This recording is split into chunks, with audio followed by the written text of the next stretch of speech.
제3절 흑암 속에서 울다. 교회에는 탄식이 들어설 만한 여지가 없다.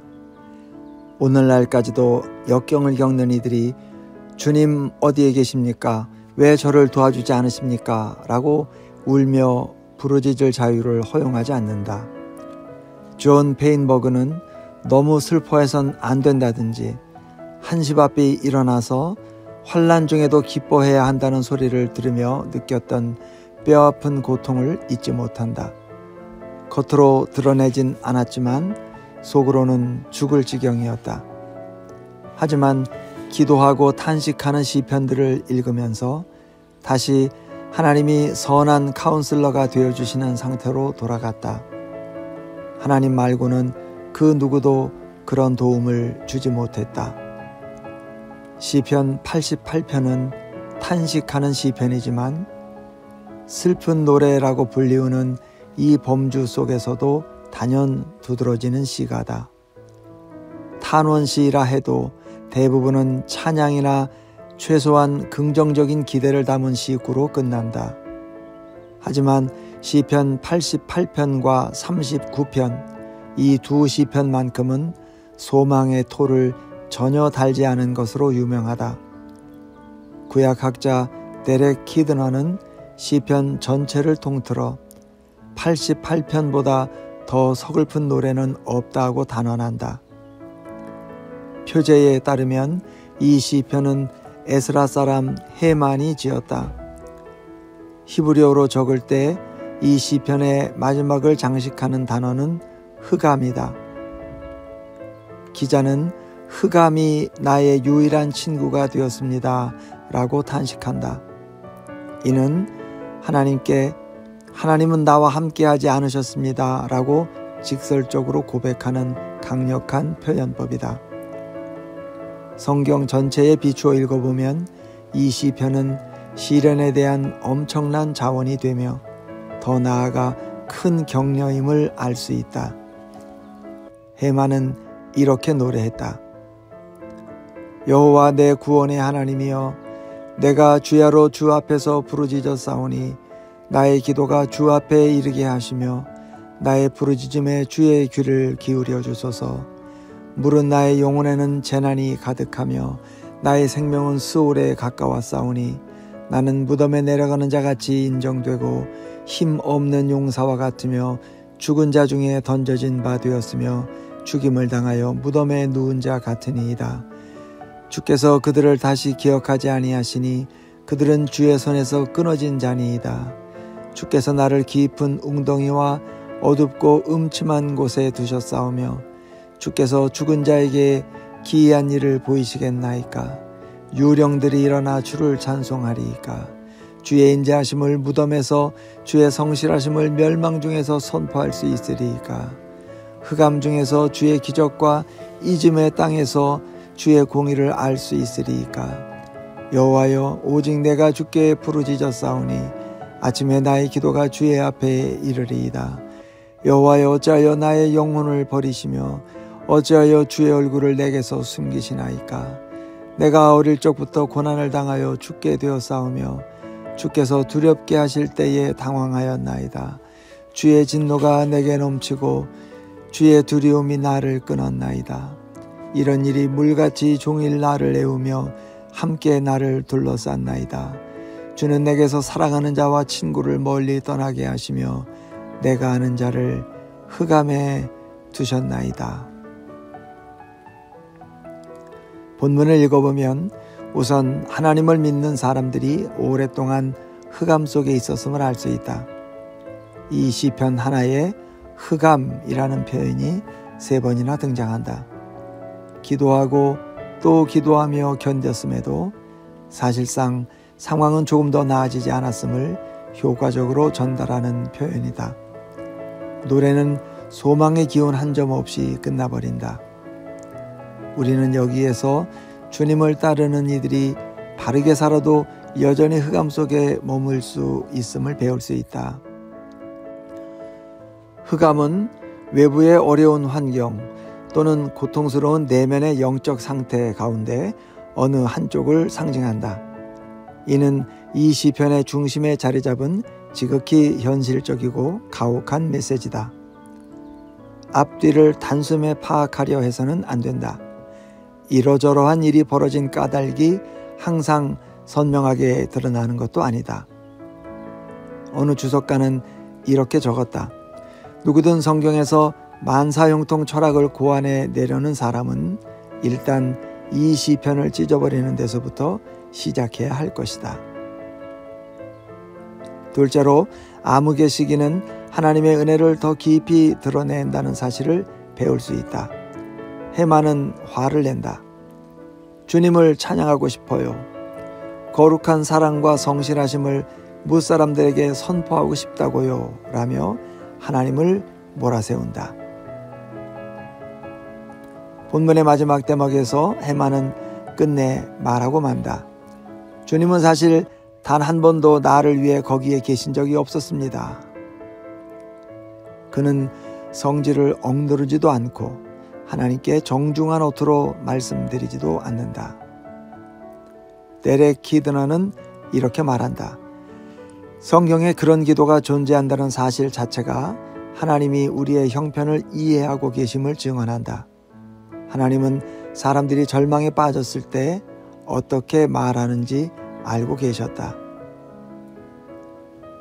하나님이 우리를 위해 성령님을 통해 영감을 불어넣으시고 성경을 구성하셨다고 믿는다면 하나님께서 이런 기도를 검열하고 걸러내지 않으셨음도 알 수 있지 않느냐 하는 것이 키도너가 주장하는 핵심 논리다.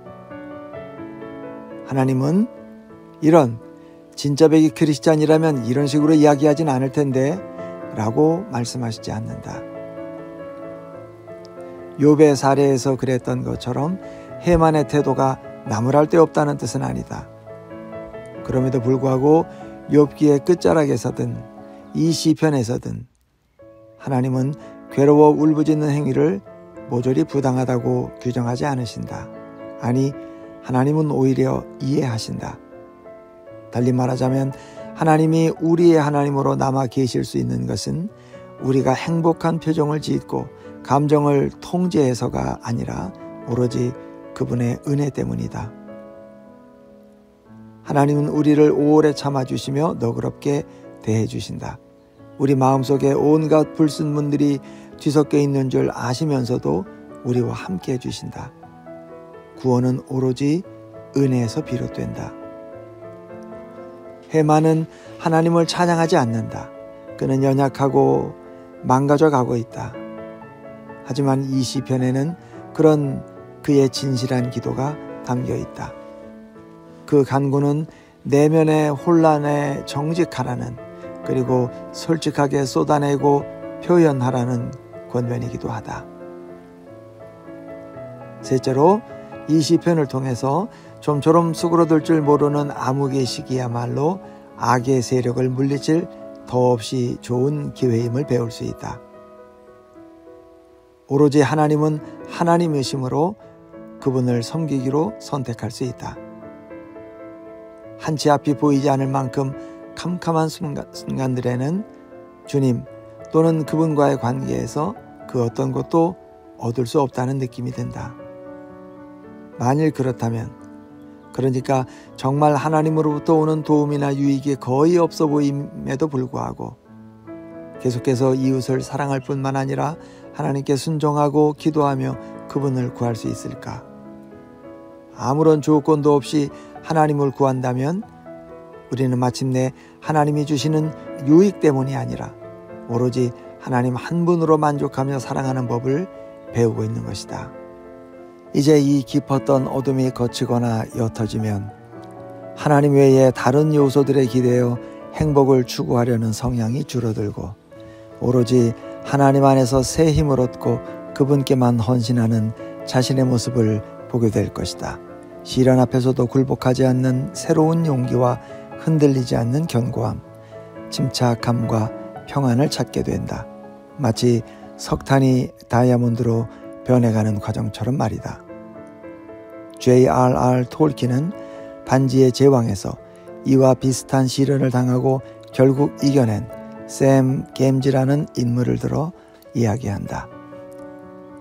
소망이 샘 안에서 다 죽어버린 또는 그런 기분이 드는 상황에서도 새로운 힘이 솟았다. 절망도 피로도 끝없이 펼쳐진 황량한 광야도 억누를 수 없는 돌과 쇠로 된 생물로 바꿔치기라도 한 것처럼 팔다리로 전율이 퍼져나가는 걸 느꼈다. 이런 일은 우리에게도 얼마든지 일어날 수 있다. 해만이란 인물에 관해서는 알려진 바가 거의 없지만 그나마 남아있는 몇 가닥 실마리에 비추어 그의 삶에 어떤 일이 벌어졌는지 짐작해 볼 수 있다.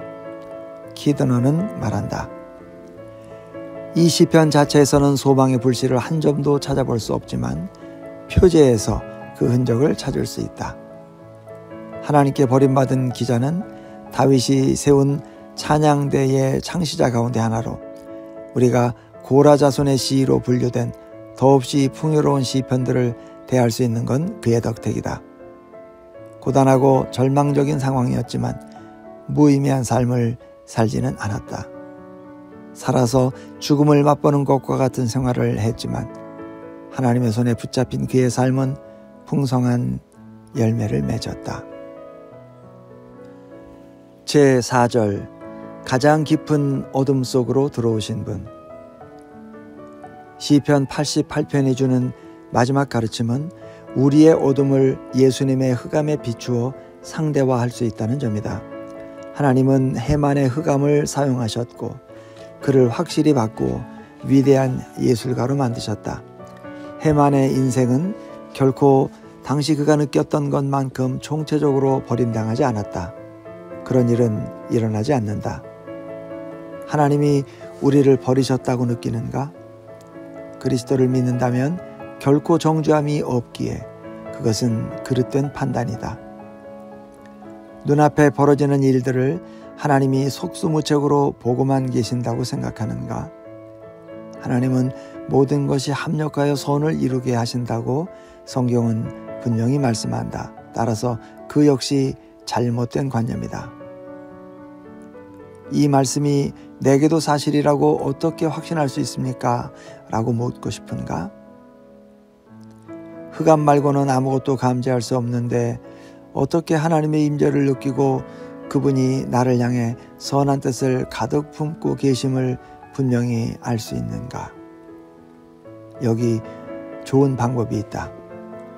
또 하나의 절망시인 시편 39편은 나에게로 눈길을 단 한 번만이라도 돌려주십시오 라는 기자의 탄원으로 끝맺는다. 하지만 하나님을 간절히 찾았지만 진정으로 외면당했을 뿐 아니라 참으로 완전한 흑암을 경험한 분은 단 한 명, 예수님 뿐이시다. 주님은 속속들이 하나님께 버림을 받으셨다.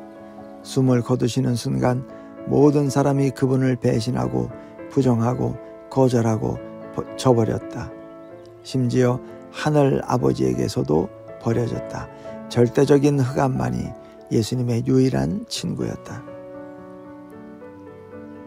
제6시로부터 온 땅에 어둠이 임하여 제9시까지 계속되더니 제9시쯤에 예수께서 크게 소리질러 이르시되 엘리 엘리 라마 사박다니 하시니 이는 곧 나의 하나님 나의 하나님 어찌하여 나를 버리셨나이까 하는 뜻이라. 궁극적인 흑암을 진실로 체험한 분은 바로 예수님이었으므로 예수님은 결코 우리를 떠나거나 버리지 않으시리라는 사실을 확실히 믿을 수 있다. 그분이 참으로 하나님께 버림을 받았으므로 우리는 기껏해야 그분께 버림받은 것만 같은 기분이나 느낌을 받을 뿐이다. 그러나 실제로 하나님은 우리를 버리지 않으신다. 우리가 실패하고 실수한다 하더라도 마찬가지다. 20세기 초에 인도로 건너간 아일랜드 선교사이자 작가인 에이미 카마이클은 한 심령과 하나님 사이에 오가는 대화 형식의 시 이 낯선 잿더미들을 남겼다. 하지만 이 불안한 잿더미, 주님 이 공허, 이해할 수 없는 이 상실감은요. 아들아, 모든 걸 빼앗기는 괴로움도 고통스러운 십자가보다는 덜하지 않느냐. 예수님은 겟세마네 동산에서 괴로워하실 때에 얼마든지 사명을 포기하고 던져버리실 수 있었다. 어째서 나를 이해하지도 못하고 곁을 지킬 줄도 모르고 더없이 필요한 순간에 함께 깨어있는 곳조차 버거워하는 제자들을 위해 말 그대로 지옥으로 들어가야 한다는 말입니까? 라고 따지실 수도 있었다. 하지만 예수님은 그러지 않으셨다. 우리를 위해 고난 속으로 걸어 들어가셨다. 가혹한 시련을 겪으면서도 우리를 버리지 않으셨다. 그런 예수님이 환난 가운데 있는 우리를 외면하실 것 같은가? 성경 주석가 마이클 윌콕은 시편을 통해 예수님이 우리에게 말씀하시는 장면을 상상한다. 그리스도 자신이 흑암 속으로 들어오셨다가 다시 들려 올라가셨다는 건 엄연한 진실이다. 하지만 여기서 주님은 말씀을 통해 그리고 그 말씀을 아는 종들을 통해 깊은 바닥에 붙들려 있는 심령들에게 손을 내밀고 싶어 하신다. 믿는 사람들에게도 이런 일이 닥칠 수 있단다. 그분은 말씀하신다. 그렇다고 네가 길을 잃어버렸다는 뜻은 아니란다. 무고한 사람들에게도 시련은 일어날 수 있다. 그렇지만 네가 바른 길에서 벗어났다는 의미는 아니란다. 세상이 지속되는 한 언제라도 벌어질 수 있는 일이지. 그런 사태는 다음 세상이나 완전히 사라지게 된단다. 이유를 모르는 상태에서 고난을 당할 수도 있다. 하지만 답도 있고 목적도 있으니 언젠가는 너도 알게 될 거란다. 우리를 위해 흑암 속을 걸어가신 예수님 덕분에 무슨 일이 있어도 심지어 우리 삶의 가장 어두운 순간들에도 소망은 사라지지 않는다.